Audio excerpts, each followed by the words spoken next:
largely dry in the northeast. However, the northerly breeze will push a few light showers onto the east coast at times. Scotland is looking dry and sunny on Monday morning, but it will be cold in places with a touch of frost in parts of the countryside. Sunshine will last through the morning in Northern Ireland, and the winds will be lighter than recent days, feeling chilly to start the day. Most places will stay dry and bright through Monday morning. However, skies will gradually cloud over in northwest Scotland with outbreaks of rain later. And that's how the weather is shaping up during Monday morning.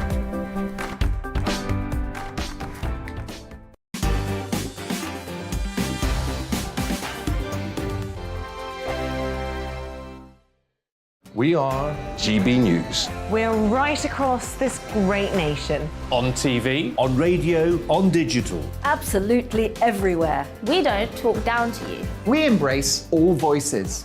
With honest and civilised conversation. We're not part of the establishment. We're one of you.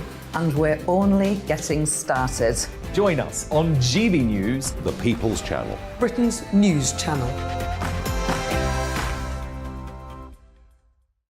Every morning from 6 o'clock, we'll wake you up with GB News Breakfast with all the stories you didn't know from the night before. So whether it's serious news, entertainment, or your own views from all over our great nation, we're here to kick off your day with a smile. The national media should be reflecting and reporting what's happening here. You will notice the northwestern accents. Whether you're with us on TV, radio, or online, every morning, it's breakfast from 6 a.m. Hope you can join us. Join us for Ministry of Offence, the comedy panel show that's just like the news, in that the left fights the right and it doesn't really seem to matter who wins. We cover the big stories. It was in fact a troop of baboons and not angry vegans. I like that. And the really important stories. Fat naked cow gets stuck in swimming pool. It's a headline in a lot of local newspapers. Yeah. We're on the same team, Nick. Yeah, but I'm just helping you. Join us for Ministry of Offence, Saturday nights, 8 o'clock on GB News. I'm Dan Wootton. Join me Monday to Thursday from 9 to 11 for the feistiest and most fun news debate on TV, where free speech reigns. I'll bring you a sharp take on the day's biggest stories, bombshell newsmaker interviews, and A-list guests. And I guarantee you, no spin, no bias, no censorship, and no reason to go to bed. That's Dan Wootton tonight, Monday to Thursdays from 9 on GB News.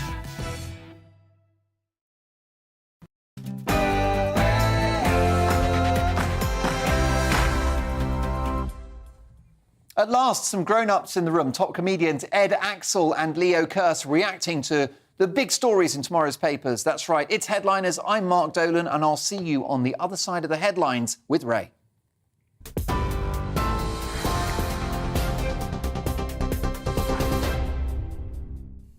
Thanks, Mark. Here's the latest from the GB newsroom. The country's biggest rail union is being warned that holding strikes this week would be a huge act of self-harm. Transport Secretary Grant Shapps says the RMT has ignored requests to negotiate a resolution ahead of a mass walkout on Tuesday, Thursday and Saturday this week. The union claims its members have effectively taken a 20% pay cut due to rising inflation.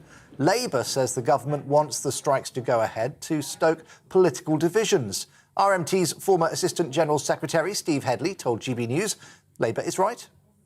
They want a distraction from soaring fuel prices, from the cost of living crisis, and they want to take on the unions. It's a great distraction. It's red meat for the Tory voters.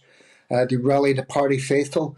So I think we do, and I think this strike's really avoidable. I think we should be still around the negotiating table, but rather than negotiate in good faith with the unions, Shapps seems more interested in the latest soundbite in the press. Meanwhile, rail union leaders say they're seeking urgent talks with the Transport Secretary amid rumours of mass ticket office closures in England from September. The Transport Salaried Staffs Association described the plans, which were reported in the Sunday Times, as explosive. The union says moving to online-only sales would badly impact millions of elderly and disabled people. The Rail Delivery Group, which represents train companies, says no decision has yet been made. The Labour leader says the Tories are hoarding power in the capital, which is directly linked to the cost of living crisis. Speaking in Coventry, Sir Keir Starmer warned the government's levelling up plans will fail if they don't devolve power outside of Whitehall. Levelling Up Secretary Michael Gove has previously said it's essential to address the UK's regional inequalities. Sir Keir says a Labour government would ensure that councils have a more stable source of income. Hoarding power has consequences. The Tory economic record is terrible. Low growth for 12 years. Stagnant wages. And the reason for this is we're not making the most of every part of our country. We're squandering the potential in our towns, in our cities, in our coastal areas and our rural communities. All the places that you represent. We're squandering the potential.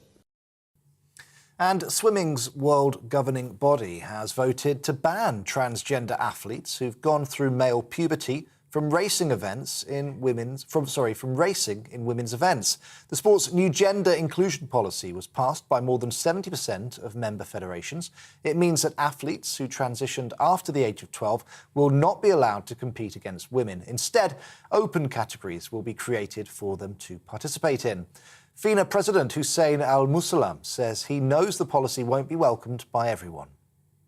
We also have to protect competitive fairness at our events, especially women's competition. I completely understand that this is a policy which will not be supported by some of our transgender athletes. On TV, online and on DAB+ radio, this is GB News. Now back to Mark Dolan and the headliners.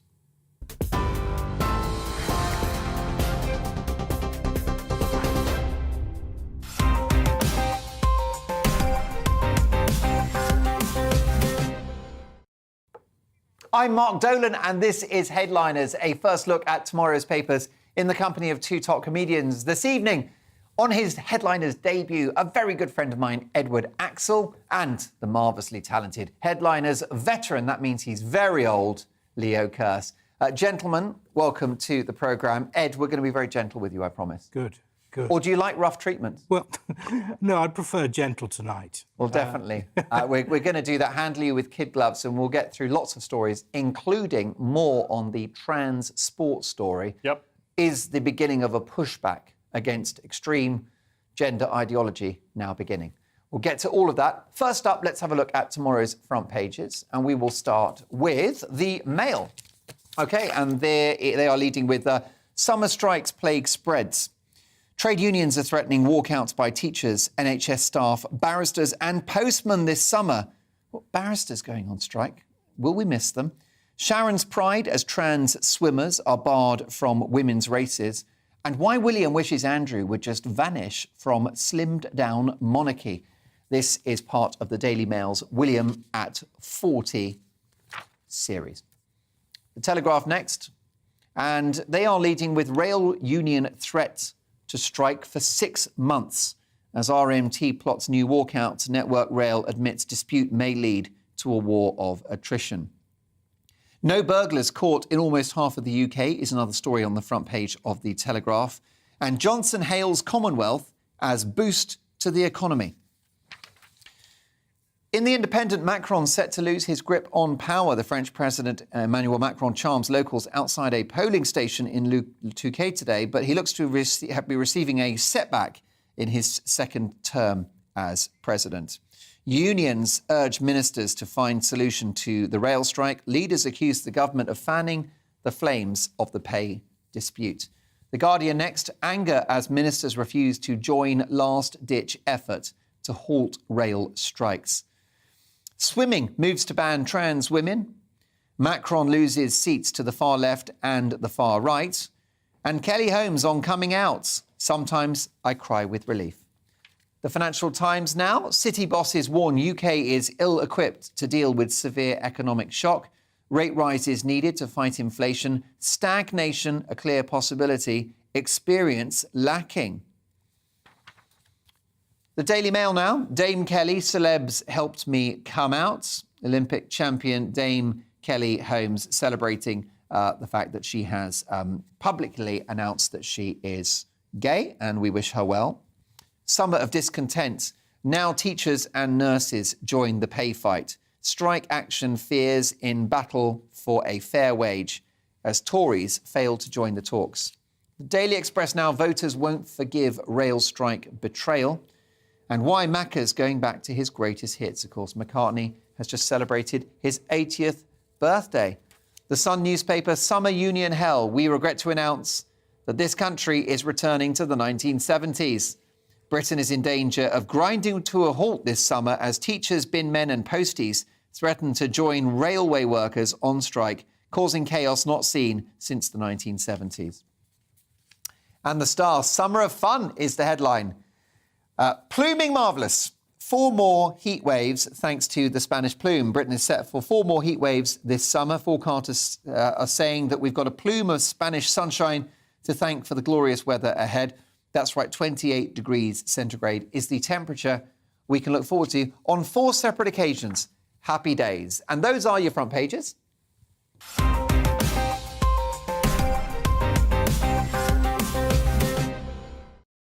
And let's start with the Times, and Ukraine should be bracing for a long war, Leo. Yeah, and the rest of Europe and Ukraine's allies as well. So Boris Johnson has urged Western leaders to get ready for a long war in Ukraine or risk the greatest victory for aggression in Europe since the Second World War. So the Ukraine invasion is becoming bogged down in this war of attrition, and it's really going to depend on who can continue feeding armament, supplies and petrol and diesel and everything else to the front.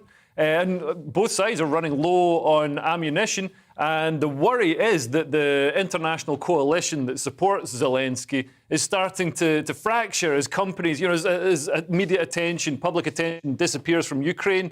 The focus goes off Ukraine and people start worrying about the cost of living and energy and food, wheat in particular, which, is all tied to Ukraine with, Russian oil not coming across. So, we're looking, Germany and some other countries are starting to look like they want to falter and not support Ukraine. They want a quick end. Maybe Ukraine could give away some of its land and sue for peace against Russia sometime soon. What's your best guess about the timeline for this war? Are we months or years away from the end? To be honest, I would have thought it's months, but I'm a ridiculously optimistic person.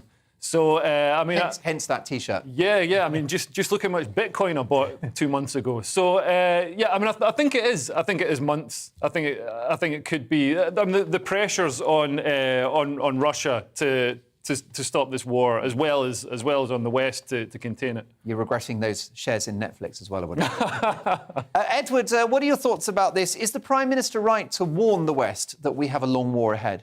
I think he is right to warn us. And funnily enough, the only thing that really struck me was I actually believed him. Never do that with Boris. It's you and a lot of women have fallen down that trap. But the Russians have got very deep pockets, and they're not sort of going to sort of walk away, really. I don't think. And the Ukrainians again are not going to walk away. The longer it goes on, and the West isn't going to walk away. Well, some in the West are walking away. Yeah, Germany in particular. Germany's still giving Russia something like €1 billion a day. It's insane, the amounts of money. And as the war goes on and oil prices keep going up, that's actually helping Putin because he sells a lot of oil. So, it's paying for his war. Yeah, I tend to think that ultimately the real question will be Putin himself. Is if he's going to carry on, if he's got control of the levers of power. You could get a new hobby. Yeah. Take up crochet. Well, why? It's something different. I mean, people. When people retire, they start, new things. You could start basket weaving. Or maybe just give up the war game. An iPad with Angry Birds on it. Yeah. And let him get sucked into that. Or perhaps CrossFit or going vegan. We've got to distract this guy in some way. You're right, I think, to focus on Putin. His health is a factor. Does he have anything to lose at this stage? Is he in too deep? Yeah. I mean, I suspect that what needs to happen is that this guy needs to be presented with a gold-plated, diamond-encrusted ladder to climb down. And I'm not sure that that's available at the moment. But what would that be? Well, I don't know. Perhaps he keeps the Crimea. Perhaps he gets a chunk of Ukraine, and we all move on. Yeah. Because I mean, that's obviously a suboptimal outcome for the Ukrainians. Yeah. But we need this to end, Leo. Yeah, absolutely. I mean, and also it's the rest of the world as well. So much wheat is blockaded in Ukrainian ports and can't get out. And Russia's bombing the wheat fields, and this is going to create a starvation crisis across. I mean, I know it's terrible that people are dying in Ukraine, but the starvation, the deaths from starvation in the Middle East and Africa are going to absolutely dwarf that. And plus the whole economy, just, you know, inflation, supply chain issues. Yep. You know, we can only pray that this conflict comes to a swift resolution. Speaking of long conflict, what about the summer strikes? This is quite a story, isn't it, Ed, in the Telegraph? Yes. So essentially, I think probably the rail unions are not going to get what they want after a 3-day strike. And I think it will carry on for a long period of time. I also think that the Tories see it as a plus, i.e. fighting unions and all that sort of stuff. The optics are good for a Tory Prime Minister to stand up to unions. And they're also saying that the Labour Party is slightly enigmatic on the subject. So it's a very odd situation. I mean, there's part of me thinks if inflation is at 10%, it's almost fair enough to say I want a 10% pay rise. But I want a 10% pay rise as everybody well. wants a 10%. Edward, and I talked about it on yesterday's show, and I pointed out that there are many professional groups who deserve a pay rise. Yeah. You can talk about nurses, you can talk about police officers, Yeah. the military. What about supermarket workers, who are the real heroes of the pandemic for me? Security guards, taxi drivers, you name it, right? Yeah. But the problem you've got is that on paper, with inflation, everyone deserves that pay rise. But the solution to the pay issue is more money, which equals more inflation. And this is the spiral we want to avoid. The wage price spiral. Yeah. It's like quicksand, isn't it, really, for any economy? Well, inflation is a nightmare, really. But the question I've got about the rail strike specifically, is there more to it than just money? Is it about redundancies? Is it about... Because I was watching the RMT leader this morning, and he was sort of saying that every ticket office is going to close. It's all going to be automated. All sorts of redundancies are in the pipeline, which Grant Shapps says are all voluntary. But you know, is that actually the case? It's not guaranteed, I don't think. And also, you've got a difficult position for the rail industry at the moment, because at one point, certainly before the pandemic, rail was just going up and up and up. Everybody was, but now, you know, it's ticket prices are down 25%. So, you know, for the rail industry to say, oh, we want more money. I mean, you're not selling enough tickets. People's lives have changed. They're not commuting as much. People are working from home more. So, you know, just the economics of the market don't justify that. And that's on top of the £16 billion that was given to them to bail them out over lockdown. So, you know, the whole country is tightening its belts right now. I'm not sure there's much sympathy out there for these strikes. Yeah. And I wonder whether the RMT risk overplaying their hand. Yeah, and also calling these strikes right now when it's nice weather. I've got no sympathy. Like they could have struck in February. They could wait until October, but no, they wait until it's like the sunniest days of the year, and then they want to, you know, have a barbecue. Like we'd all like to take some time off. Yeah. Well, we would. As long as you guys don't go on strike, that's all I care about. Because we've got lots more to get through. We've covered the Telegraph. Let's move on now to tomorrow's Times. Another day, another story about Bitcoin crashing, Leo. Yeah, that's right. So the price of Bitcoin has slumped dramatically. It's down below $18,000. And this is down from its peak in November when it touched $69,000. I mean, it's still way up from, I think about 10 years ago when it was about £3. But, you know, this is a huge slump. And it was supposed to be a safe haven like gold. So if the economy started doing badly, then your money in Bitcoin, it would be like a store of value. And of course, the value of Bitcoin is that governments can't interfere with it. Governments can't interfere, and transactions are supposed to be less traceable than with other electronic payments. So it's almost like a digital cash. You can use it. That's why so many drug dealers and people like that had Bitcoin, and ironically got rich from their Bitcoin. So yeah, anybody. I hate to break it to you, lads. You're being paid in Bitcoin.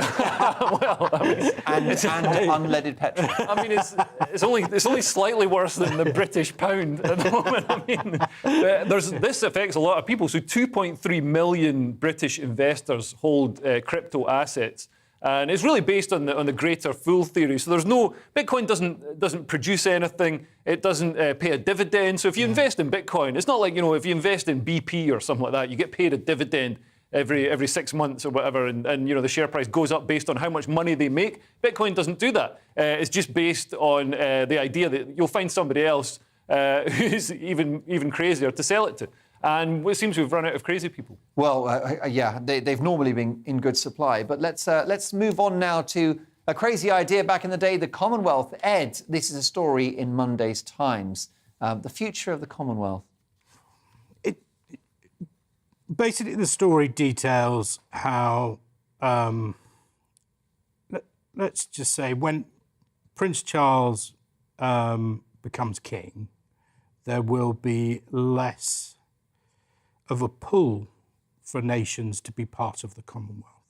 And there are certainly rumblings that Australia and Jamaica and places like that will no longer want to be part of the Commonwealth. And to a certain degree, I think they've got a fair point, really.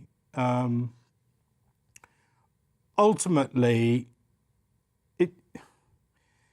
the difficulty with these things is who is your head of state, because the head of state doesn't really do a great deal usually.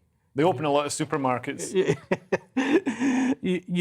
And do you want a tired politician, ex-politician opening your supermarkets, or do you want something colourful and, regal and wonderful? Opening your supermarket. Someone like Prince Andrew, for example. Yeah, well, possibly. Who opened my Lidl 2 weeks ago. Did he? Really interestingly. Was he wearing a false moustache? He just wants to feel. He just wants to feel alive again. He's doing some royal duties. Well, I spotted him because he was the only one not sweating. Right. Yeah. Well, yeah, he doesn't sweat. But this is the point, and your argument is that the Queen has been the glue that has held the Commonwealth together. In her absence, the box office is gone. I think there's an element of truth in that. The difficulty is we will find out, won't we? We will find out. I mean, look, I think the Commonwealth has great value for this country, and I think it's great for Commonwealth countries too, Leo.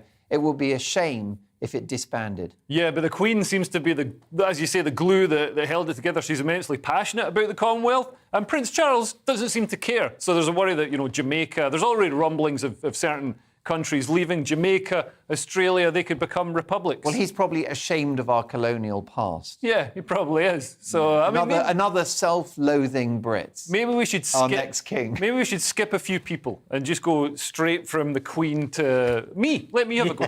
I'll have a go. What about little Prince Louis? Because he says it like it is, doesn't he? He does. You'll have seen his behaviour at the Queen's Jubilee celebrations. A lot of sass. Screaming his head off throughout Brian May. I like that. A bit of honesty.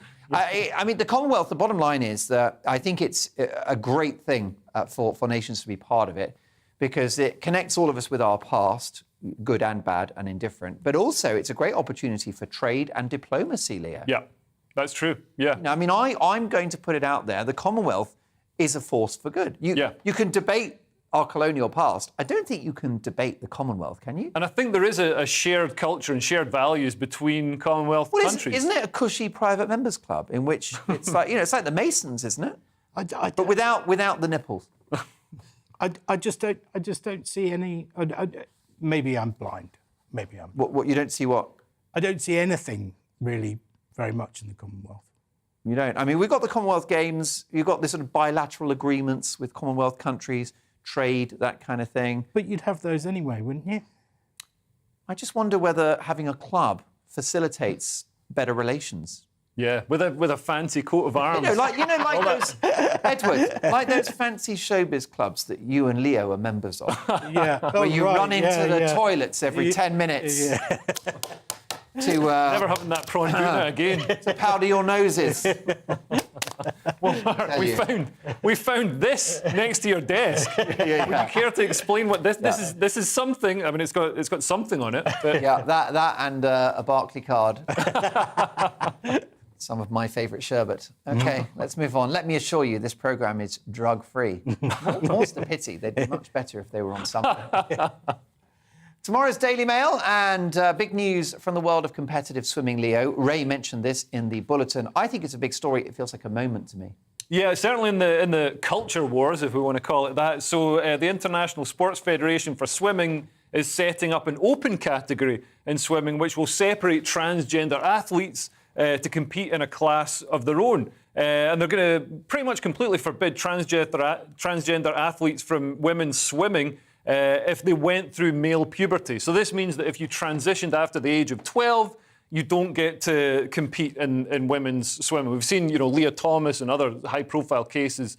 And, going through male puberty does convey certain advantages to an athlete. You get denser bones, a larger bone structure, bigger muscles. It's easier to parallel park outside the stadium.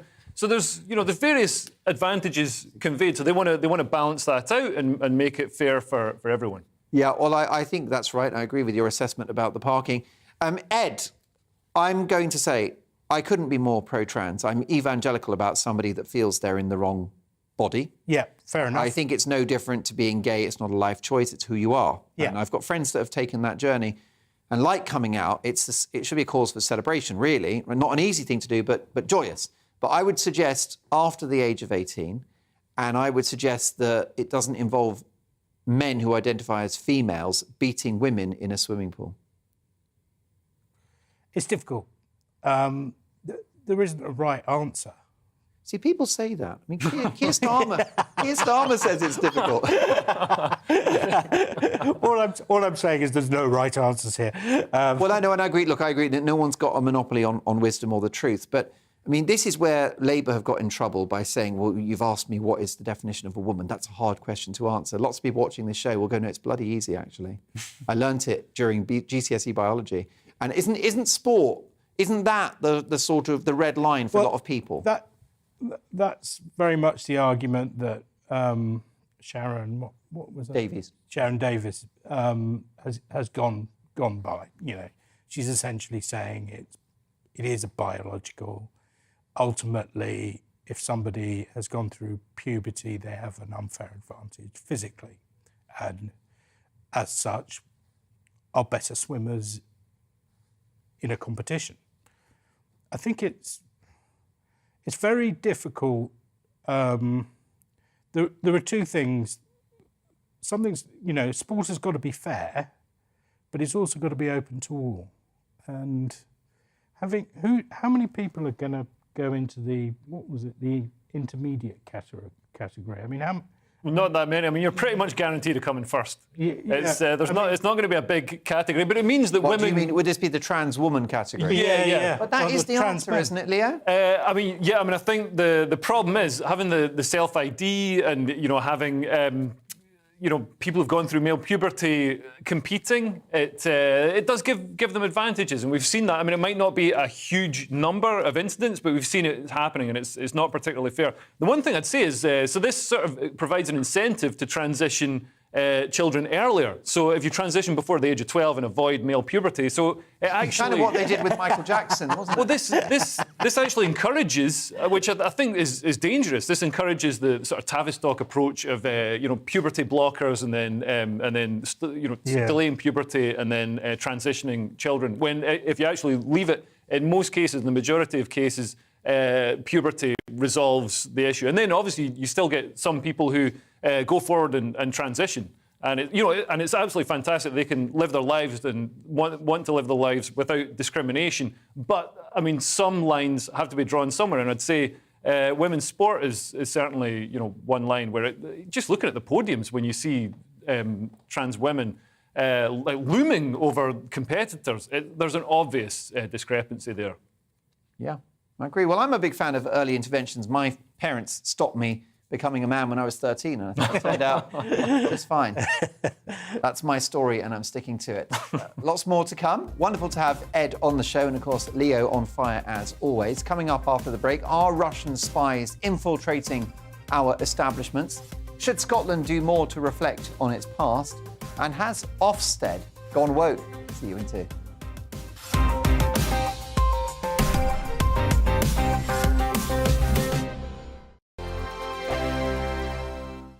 We are GB News. We're right across this great nation. On TV, on radio, on digital. Absolutely everywhere. We don't talk down to you. We embrace all voices.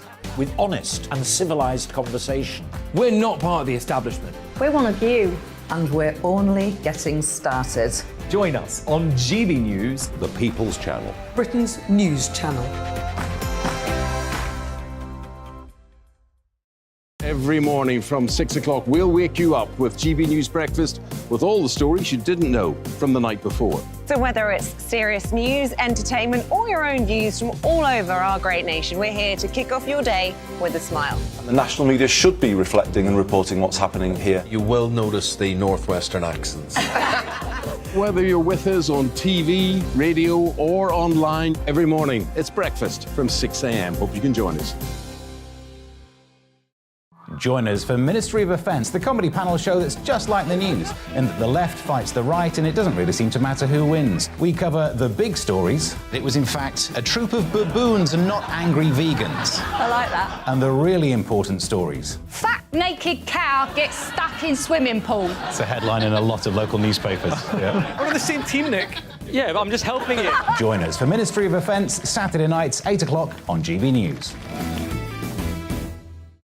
I'm Dan Wootton. Join me Monday to Thursday from 9 to 11 for the feistiest and most fun news debate on TV, where free speech reigns. I'll bring you a sharp take on the day's biggest stories, bombshell newsmaker interviews, and A-list guests. And I guarantee you, no spin, no bias, no censorship, and no reason to go to bed. That's Dan Wootton tonight, Monday to Thursdays from 9 on GB News.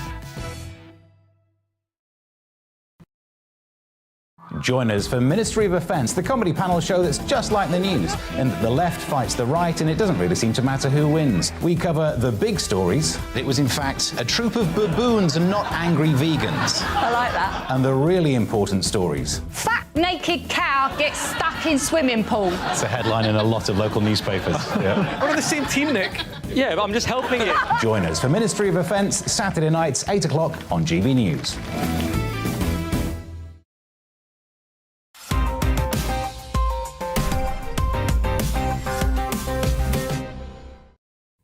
I'm Mark Dolan. Welcome back to Headliners, a first look at tomorrow's papers in the company of two top comedians. Tonight's brand new to the show, the brilliant Edward Axel and our very good friend Leo Kearse. Let's have a look now at Monday's Daily Mail and the Russians accused of infiltrating our establishments. Ed, what's going on? Well, this is a Daily Mail story, let's face it. And basically what it... So we know it's true. well, when I read the story, it was kind of, what is this really? Because they were basically saying there's probably a lot of spies in Britain, Russian spies, which, to be fair, you know, that's probably true. But it also says they don't know how many. Yeah, they say up to 50 Russian spies are Isn't roaming. it the nature of spies that you don't know how many there are? Well, precisely. Yeah. Isn't that how they roll? Precisely. It should be a secret. That's the whole point. Yeah, although it'd be nice if it wasn't a secret and we If found we out. knew how many there were, I would sack them and get new ones. Well, precisely. The job description is secret. Yeah. And I sort of was a bit surprised by what the story was actually about. Did you get much sense of what I couldn't work it out, really. It's pretty much just that there are spies, Russian spies in Britain. So there's a lot of conjecture here. Because, I mean, you can say anything you like about spies. They're not going to challenge you. They're not going to reply to a tweet saying, oh, wait a minute, because then everybody knows that they're a spy. So, the story felt like that. But, I mean, Russia has had espionage and spies very active on British soil. There's the Salisbury poisonings just a couple of years ago. Yeah, but he was a Russian spy. He was a former Russian spy. He was a former spy that spied for. He was a double agent. He spied for us. But you're seeing this with a lot of people who used to be close to Putin or were high ranking. They defect to the West, and then Putin hunts them down and kills them. We've seen this with a lot of, I think, Boris Berezovsky and other people. A lot of them are faked suicides, where somebody hangs themselves and shoots themselves twice in the back of the head just to make sure. But Russian espionage and the tech they use as well can be very sophisticated, which is quite at odds with the sort of bungling they're doing on the battlefield. So in Ukraine, the Ukrainian kids are downloading these games, and they're geo-tagging games, sort of like Pokemon. And so they're encouraged to take photographs of strategic sites and assets, such as bridges and things like that, in Ukraine, and that geotags them. So then the Russian agencies can see which bridges are still standing, which bridges have been destroyed, and exactly where they are with regards to coordinates, so they can then bomb them. That's a shocker. Ed Axel, I don't know you very well. No. Are you a Russian spy? Yep. Well done. I did wonder because before the show he was eating pickled cucumbers and drinking vodka. Garroting someone. Yeah. Who knew? And, I mean, they're paid, don't they? I mean, They pay who wouldn't? Yeah. Well, listen, They used to, because of sanctions, they probably can't. It's been a hard 2 years on the comedy circuit. Yeah, absolutely. I think any professional group that will be the first to defect will be stand-ups. Yeah, absolutely. Good stuff. Well, let's move on that libellous note to tomorrow's Telegraph. And should Scotland start reflecting on its dark past? Leo? Yeah, so Sturgeon's SNP has had a colonialism committee, and it's done an investigation and said that Scotland needs a slavery museum, and they should be in charge. So this is SNP government has sponsored the creation of this steering group on empire slavery in Scotland's museums. So they've already invested £150,000 of Westminster's money, by the way, this is British taxpayers' money, into the group. It's tasked with delivering recommendations on tackling historic legacies and racism. So, I agree that Scotland played a part in slavery and the plunder and looting of other countries, hundreds of years ago. Which is why Edinburgh's so pretty. It basically is. Look at Bristol, look at Edinburgh. The cities that were involved in this stuff, did well off the back of it. And, we should be aware of it, and we should atone for it and make sure it doesn't happen again. And maybe do something to stop it happening in Qatar and in China and in the Middle East. But now these self-serving pressure groups, such as this one, steal from the taxpayer. So the plundering is still going on. It's just being done by these quangos, these governmental pressure groups. Public funded. That's a bit strong. I don't think it's strong enough. I think we need to tighten the belt, save the public purse. Why are we spending money finding out how bad Scotland was in 1620? Well, yeah, maybe we should spend less time looking at how bad we were and focus more on being good now. Yeah. I think is Leo's point, Ed. What do you think? Yeah, absolutely. But the issue about education of the past. When I was at school, certain topics weren't really discussed, in history lessons. And I think it's important that people now are a little bit more open about actually how things worked, certainly at that point. But this story in particular, they're talking about £5 million for a museum. Yeah. And what they seem to be doing is arguing about who should open the museum, who should... Yeah. Should it be Prince Andrew? Yeah. Well, it just seems like two academics saying, no, my museum would be better than yours. And to be fair, that seems to be the argument. But I don't think there's anything wrong with a museum. Well, yeah, but I don't think it's the best use of taxpayers' money to spend £5 million on some museum that just tells Scotland how evil and bad it was in the old days. I mean, I remember being taught about the horrors of slavery at school. I remember being quite traumatised by hearing what went on. Were you not taught about slavery at school? Yeah, we weren't taught it was a good thing. No. Ed, did you not? Did you skip that class? No, I was taught about slavery, but the issue, a lot of the other issues with colonialism and the empire in terms of what was talked about was never really, it was brushed over. Some of the issues with Clive of India and all of that sort of stuff is. You think, our colonial past was sort of glorified rather than properly, understood and reflected upon. Precisely in the round, and it needs to be. I think history needs to be judged with an objective eye rather than a subject, and perhaps occasionally critical too. Yeah. Burning question. This museum, will it have a gift shop? Well, slavery museum. It depends. What do you put in there? It depends which academic. What goes in there? You put a key ring. I think it's right. Novelty chains. Yep. His and her. Yeah. Padlocks.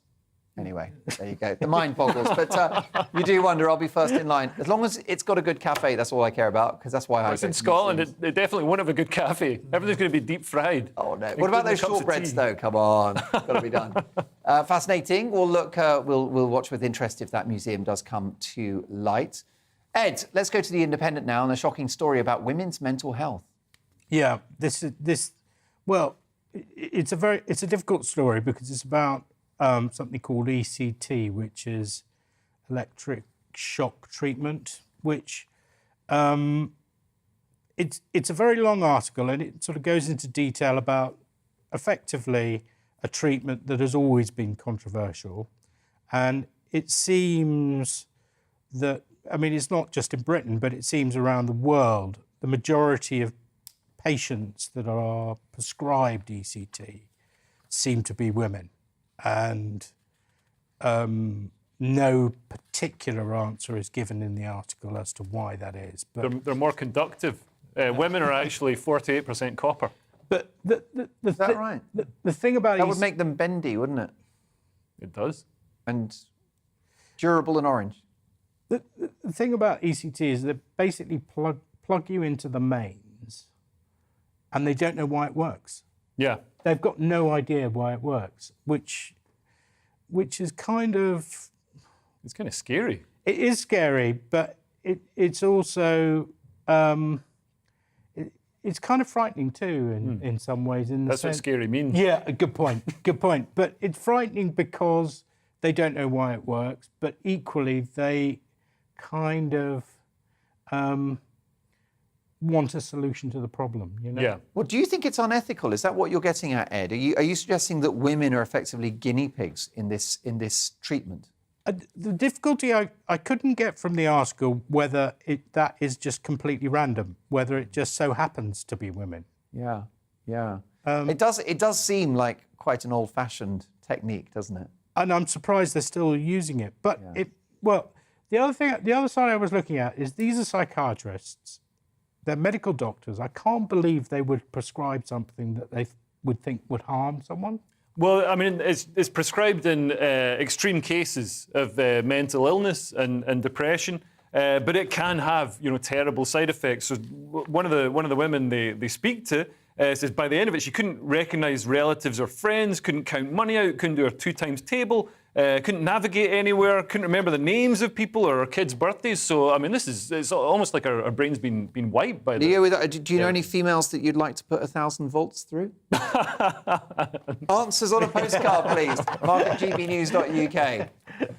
Tomorrow's Mail, and it looks like Ofsted's school ratings are based on how woke the school is. Leo, tell me more. Yeah, basically, a lack of gender identity teaching has been cited as one of the reasons for several primary schools being downgraded by Ofsted inspectors.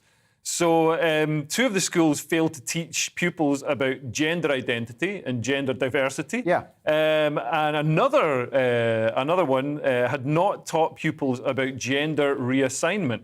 And I don't like why is this an insistent thing? Why have children got to be taught about gender diversity, gender identity, gender reassignment? No wonder China's doing better than us. They learn about maths and programming and stuff like that that's actually useful in 2022. This gender woo-woo ideology. It's just introducing ideas to children's heads that they're not really at the stage to understand all this stuff. Gender is as we know, it's a social construct. So why teach some sort of made-up ideology? I mean, we know that there's two genders, men and women, and then there's also a bunch of people who want attention by saying, no, I'm bun gender. Well, Leo, you ask why schools are teaching at primary level this kind of stuff.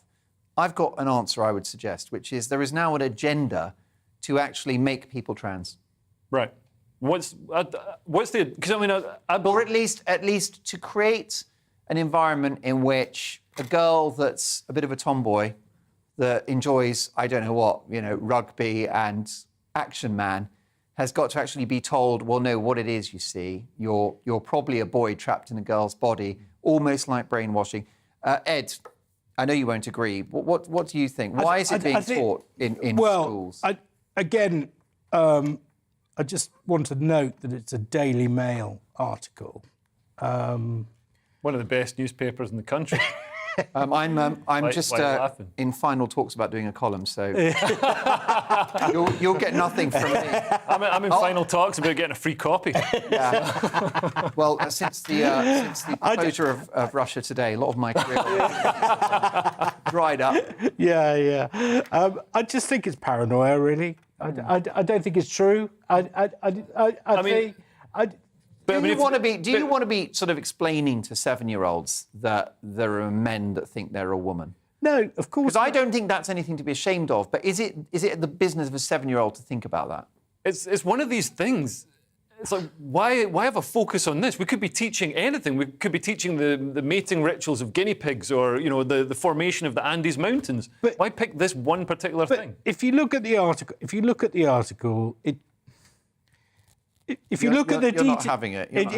detail of the article, it says it's not really an issue. But Ofsted have taken note, have they not, that these important aspects were not raised in the classroom? That Ofsted want to see evidence that schools are addressing trans issues at primary level. Yeah. Because my feeling is it's just absolutely at secondary you've got to. If you're talking about 14 and 15-year-olds, equip them for the big bad world, Leo. You'll need to have a class where you say to the teenagers, hey, the world is very diverse out there. There are some people, there are men who love other men, there are women who love other women, and there are some people who feel that they're in the wrong body. And that is a conversation you have at 15 or 16. Maybe not at 5. Yeah, no, absolutely. And we're seeing an explosion in the number of referrals to gender reassignment clinics. So the Tavistock in London has seen a 5,000% increase in the number of gender referrals. So it's becoming how many? To how many people, though? Well, loads. Loads and loads. Have I gone too far? No, there are. Yeah, we do need to move on. Have I gone too far by saying that there's almost an agenda to sort of like push transitioning? Yeah, I can't stress that there's nothing wrong with it. I feel there's an agenda just to say to kids, "Oh, I think you're a boy rather than a girl." Yeah, and it's or is that a conspiracy? No, theory? I think in America you're seeing the sort of capitalist drive to push more people through the system that's generating a lot of money for the clinics. I'm unsure of the ideological drive to do it in this country, and I think we do need to have some sort of checks and balances to have such a rapid social change in such a small period of time, especially with things that cause long-term effects, changes to your body, sterilisation and things like that. This could be storing up a medical absolute scandal for 10 years' time. Ed, I don't want to kind of dominate this conversation, so you right to reply before we move on. What do you think?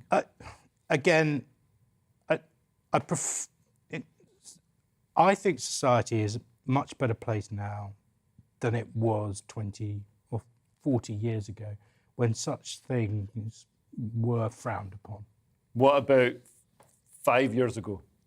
Well, possibly 5 years. 5 years ago. Do you see parallels, therefore, with the way that, you know, being gay was actually, I mean, a few decades ago, a crime? It's illegal. In this country? Yeah. And do you see parallels with that and trans people? Yeah, I do. I think being open about it, and I think saying it's part of life, is not a crime. Yeah. No, I mean, no, absolutely agree. But to teach it on the curriculum to 5-year-olds, why do they need to have the ideas in their head? They don't seem to be. That's the schools that don't do it are getting downgraded by Ofsted. That's what we're seeing here. And we're seeing a huge, an insane rise in gender reassignment amongst kids. And delayed puberty through puberty blockers. Well, I mean, maybe that's because there has been a dam and the dam has burst. That's possibly What true. do you think? Something's burst, Leo. Something's burst, yeah. It's madness. I just don't see it as a tsunami. Okay. Maybe I'm a fool. Well, you're definitely not a fool, and it's all about opinions on headliners and on this channel, and I appreciate what Ed and Leo have had to say in equal measure. Lots more big opinion to come. After the break, should robots have rights? Are builders becoming too woke? And a drug smuggling monkey. See you in 120 seconds.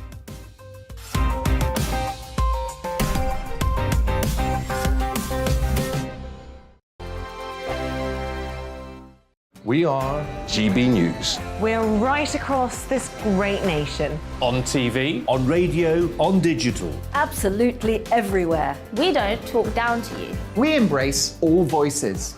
With honest and civilised conversation. We're not part of the establishment. We're one of you. And we're only getting started. Join us on GB News, The People's Channel. Britain's news channel. Every morning from 6 o'clock, we'll wake you up with GB News Breakfast with all the stories you didn't know from the night before. So whether it's serious news, entertainment, or your own views from all over our great nation, we're here to kick off your day with a smile. And the national media should be reflecting and reporting what's happening here. You will notice the northwestern accents. Whether you're with us on TV, radio, or online, every morning, it's breakfast from 6 a.m. Hope you can join us. Join us for Ministry of Defence, the comedy panel show that's just like the news, in that the left fights the right and it doesn't really seem to matter who wins. We cover the big stories. It was, in fact, a troop of baboons and not angry vegans. I like that. And the really important stories. Fat naked cow gets stuck in swimming pool. It's a headline in a lot of local newspapers. Yeah. We're on the same team, Nick. Yeah, but I'm just helping you. Join us for Ministry of Defence, Saturday nights, 8 o'clock on GB News.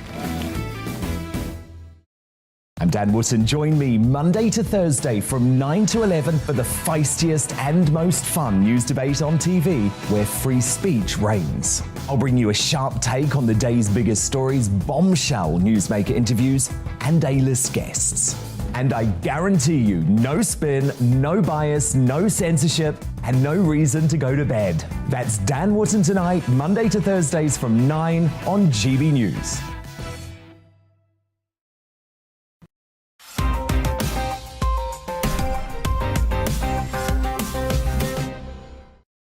I'm Mark Dolan. Welcome back to Headliners, a first look at tomorrow's papers tonight with the brilliant comedians Edward Axel and Leo Kearse. Well, let's power through several stories before we go. This in the Mail, and many ways that people will fight to keep their pets, Leo. Oh, yeah, so is this the tenants? Yeah. All right, yeah, so prospective tenants are sending landlords smiley photos or sob stories about, rescue dogs that they've saved because competition for rental properties is so hot as lockdown finishes and everybody's looking to move home, and the national average rent is shooting up. So the national average rent outside London is just over £1,000 a month, up from £982 last year. But in the capital, it's £2,193 per month. That's 14.3%. That's just £7 below what I pay. Right. I'm bang average. More evidence of our dysfunctional housing market. Now let's have a look at woke builders, Ed. Tell me more. Yeah, so apparently builders talk about their feelings an awful lot more than they used to, which I think is fair enough. They're kind of new men. They're not lads who eat greasy breakfasts and Yeah, or come in the morning smelling of last night's booze. Yeah. Which for me is the kite mark of quality. Slightly drunk builder is what you're looking for, I think. They've got more confidence. They're vegetarians and they like, they like the finer things. When they've had a drink, they're more likely to scale the roof without a proper ladder. The bit about this story that I felt was a bit curious. I mean, again, it was a survey that Toolstation did, and it was like good friends of mine. But it was like, why did you even do this survey? To get Toolstation in the papers, I think. Oh no, sorry. But I think you raise a really good point, which is that the builders have changed, and the skill they have is phenomenal, and that we shouldn't think of them as these unreconstructed, sort of full English breakfast bigots. And if they are unreconstructed, then there's somebody there to construct them, because they're builders. And that would do it. That would do it. Yeah. Nicely weaved together. Let's move on now to the Times. And is it time to give our robot friends more rights, Leo? Yeah, well, people are saying because it looks like artificial intelligence is emerging. There's a story in the papers just the other day about somebody getting fired from Google because they'd been asking, they revealed secrets about what Google's AI, they'd been asking the AI questions and it had been replying as if it was a real, a sentient being that wanted to live. But obviously, people pointed out it's actually not. It's just providing a sort of a simulation of what something that wants to live looks like. Although how do you tell the difference? Well, we're going to have to learn how to tell the difference pretty soon when machines do become sentient. We're also going to have to set some laws so that these things don't have a negative impact on society. They've got to be designed in a way that makes clear they're not human. They've got to be excluded from certain realms of human activity altogether, and they should be designed so they don't subvert our shared norms, whatever they are. Should they have access to curry night at Wetherspoons or not? Absolutely not. That is a crime against nature. Yeah. Well, the other thing, I mean, have you dealt with any of these sort of bots that you get, with the bank, or the HP, something that you go, you ask it a question and it comes back with basically nothing. And you can tell that it's a machine that's talking to you. Yeah. I mean, I don't think they've really got much further than that. Sounds like my text conversations with Mrs. Dolan, I'm not going to lie. Do you think, young, fabulous Rich, we could jump to monkeys now? Because this is the story in the Mirror Online, Leo. Tell us about monkey business. This is an amazing story. So there's a shootout in Mexico that saw 11 drug cartel members killed, as well as the pet monkey of one of the gang members. So the monkey's owner was among the dead, and he was found with the pet, who's actually he's a monkey, and he's wearing a tiny monkey-sized bulletproof jacket lying in his chest. Monkey. Check it out. And we've got a picture, and that's the monkey. Is that the monkey dead? Yeah, it looks pretty dead there. But since the death, a bizarre emotional tribute to the monkey is being shared on social media, which calls the animal El Changuito, who's born last year. And I saw this and I thought it was a joke, but apparently it's real. This is a real monkey that was killed in a gang shootout. Who knew? Tiger King, eat your heart out. How about our penultimate story? And this is the worst person you know, Ed. Somebody that accidentally became a global celebrity. So he got his photograph taken by his brother-in-law. And he's just a normal bloke. Yeah. His brother-in-law was a professional photographer, and he's sold the photo to one of these sort of big photo sites. And it got used in a general article about the person you like to hate most. And everybody now looks at him and goes, on the internet, that is what people search for, and they get his picture.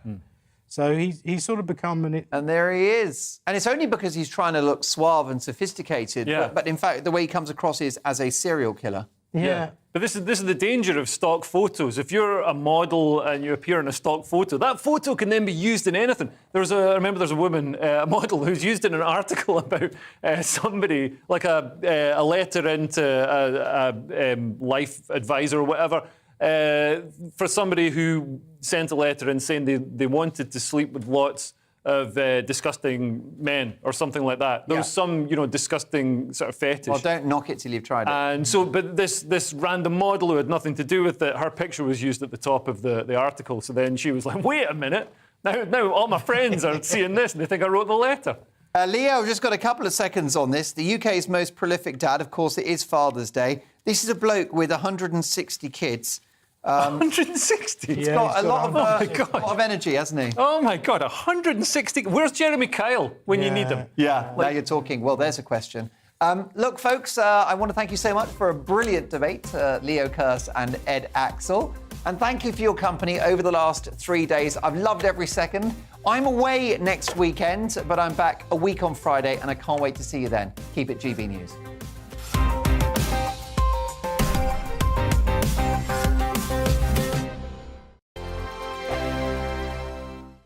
I'm Dan Wootton. Join me Monday to Thursday from 9 to 11 for the feistiest and most fun news debate on TV, where free speech reigns. I'll bring you a sharp take on the day's biggest stories, bombshell newsmaker interviews, and A-list guests. And I guarantee you, no spin, no bias, no censorship, and no reason to go to bed. That's Dan Wootton tonight, Monday to Thursdays from 9 on GB News. My name's Tom Harwood, and every weekday we bring you The Briefing live from 9:30 a.m. The stories, analysis, and live debate that you need to hear. Quite right, Tom, of course. Was this something